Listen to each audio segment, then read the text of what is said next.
भगत सिंह ना सिर्फ रिवॉल्यूशनरी नहीं थे, एक बहुत ही वोराशियस रीडर थे। 23 की एज में उन्होंने अपने जीवन में ऑलमोस्ट 500 से 600 किताबें पढ़ी थी। स्कूल टाइम तक 300, और मात्र अपने फांसी के जो लास्ट के 2 साल थे ना, उसमें जेल के अंदर उन्होंने 300 से ज़्यादा किताबें पढ़ी थी। लेनिन पे, सोशलिज्म पे, मार्क्सिज्म पे, पॉलिटिकल थ्योरी, एथिसिज्म, उन्होंने न जाने कितनी सारी किताबें पढ़ी। वो सिर्फ एक रिवॉल्यूशनरी हीरो नहीं थे जिन्हें लोग बॉम्ब फेंकने के तौर पे जानते हैं, या फिर बड़े बड़े इनकलाब जिंदाबाद के नारे लगाने के लिए जानते हैं। वो एक बहुत ही विविड रीडर भी थे, गहराइयों में बात करते थे, इंटेलेक्चुअल उनके साथ रहती थी, इंटेलेक्चुअलिटी उनकी साथ हमेशा चलती थी।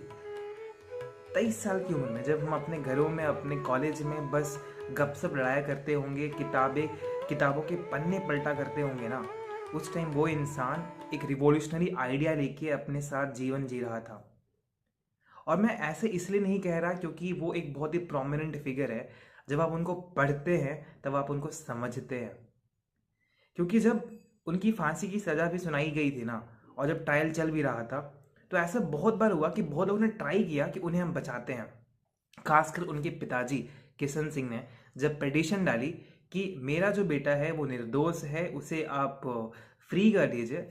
और ये जब न्यूज़ उन्हें आती है तो बहुत सॉक्ड होते हैं, भगत सिंह बहुत सॉक्ड हो जाते हैं कि पिताजी आपने ऐसा काम कैसे कर दिया, ये तो एक एक तरीके से मेरे पीठ पे छुरा भोंकने वाला काम है। बहुत ही शौक में चले जाते हैं और कहते हैं कि मैं उस देश में नहीं आना चाहता हूँ, या उस धरती पे नहीं आना चाहता हूँ जो आज़ाद नहीं है। मैं मर जाना प्रेफर करूंगा, लेकिन अपने कॉज के लिए कभी भी हटूंगा नहीं। ये ऐसे लीडर थे, ये एक ऐसी इंटेलेक्चुअलिटी थी। सभी ने ट्राई किया, लेकिन भगत सिंह एक अलग लीग के इंसान थे।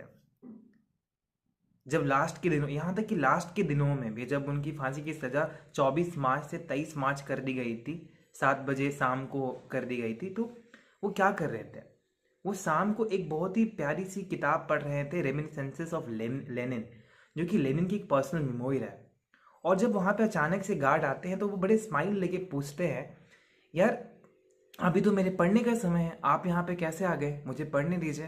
तो फिर उन्हें समझ में आता है कि उनकी इस फांसी की सज़ा को थोड़ा सा, मतलब आगे बढ़ा, थोड़ा सा और जल्दी कर दिया गया है। तो वो अपनी किताबों को फोल्ड करते हैं, पेज को फोल्ड करते हैं, और जैसे नहीं हम लोग भी करते हैं, पेज रख देते हैं फोल्ड करके, ऐसा मानो कि शायद वो फिर से आके पढ़ने वाले हैं। अपने अंतिम दिनों में भी वो रिवॉल्यूशनरी आइडिया में इमर्स थे। ऐसे थे भगत सिंह। भगत सिंह सिर्फ ये नहीं है कि आज मुझे फिर से आना पड़ेगा, बल्कि भगत सिंह ये हैं